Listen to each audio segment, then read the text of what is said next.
Yang sulit saja, guys. Jangan dong. Amati, tiru, modifikasi. Halo guys, bersama kami di podcast Adusmat dengan tema Mindset Produktif Untuk kreatif.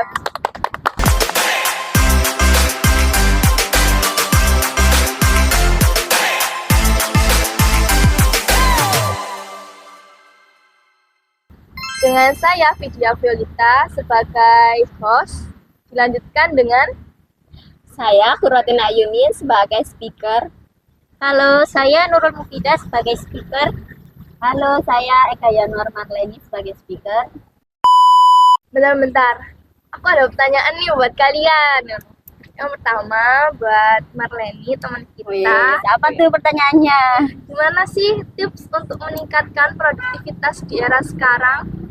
Mungkin untuk meningkatkan produktivitas dalam konteks kreatif itu membutuhkan mindset yang positif dan juga kebiasaan yang baik yang mendukung juga.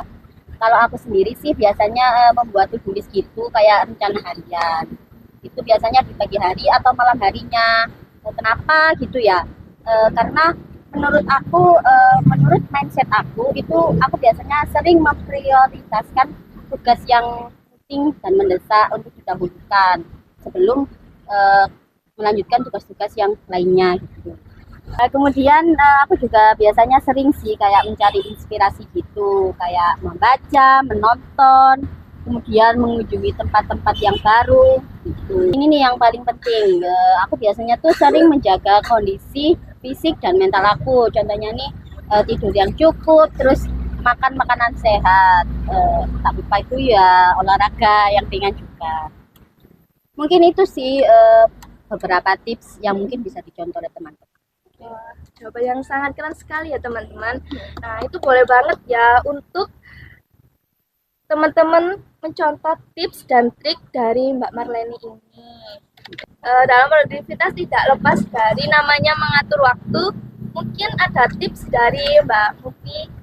Kalau untuk tips mengatur waktu itu sama persis ya apa yang dikatakan Marleni.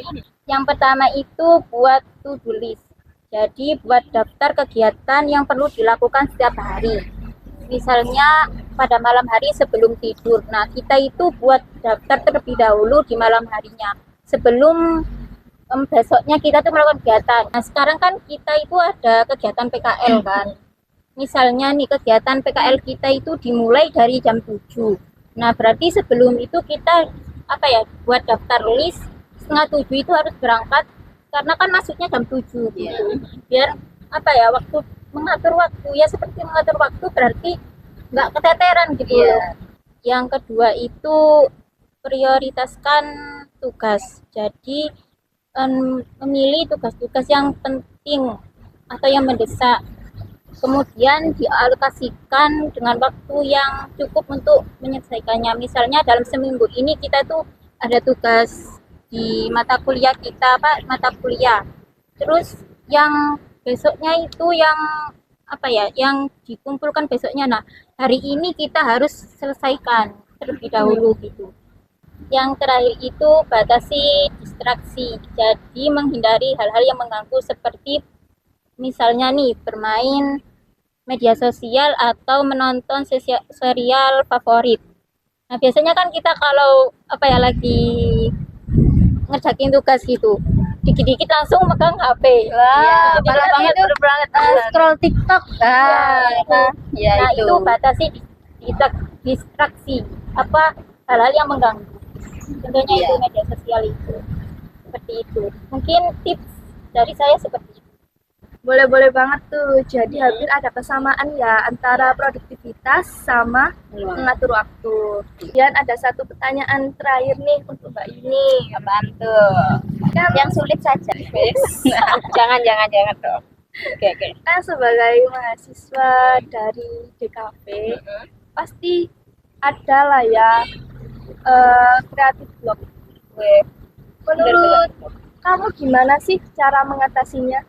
Yang pertama tuh buat daftar ide sebanyak mungkin, jangan fokus sama kualitas idenya aja, tapi juga kuantitasnya juga. Selanjutnya yaitu kita buat peta konsep. Jadi sebelum kita menuangkan ide kita buat dulu tuh peta konsepnya. Kayak gue harus buat kayak gimana ya, besoknya buat gimana ya, kayak gitu. Yang selanjutnya tuh ketika ada tuh pekerja-pekerja ataupun kayak kita mahasiswa yang kerjanya itu desain, menggambar secara visual, kita itu bisa tuh gambar dulu secara ngasal di kertas kayak gambar apa gitu kan, kayak boleh banget kayak sketsa. Jadi kita itu sebelum menuangkan ide secara visual, kita gambar secara manual dulu kayak gambar. Apalagi kan dunia kreatif itu nggak langsung langsung gambar sekarang jadi gitu kan, kita harus secara tiba-tiba, apalagi ngumpulin mood buat ide kreatif. Ya, wah benar banget. Bener banget nggak sih? Ini juga terakhir ya, itu ada tips kata dosen kita Anade Cafe itu harus ATM, bener nggak? ATM apa sih? ATM itu apa sih? Amati, tiru, modifikasi lah itu. Jadi sebelum kita mengerjakan apapun itu desain, kita perlu tuh ATM dulu, amati dulu, kayak cari referensi meskipun bukan hasil karya kita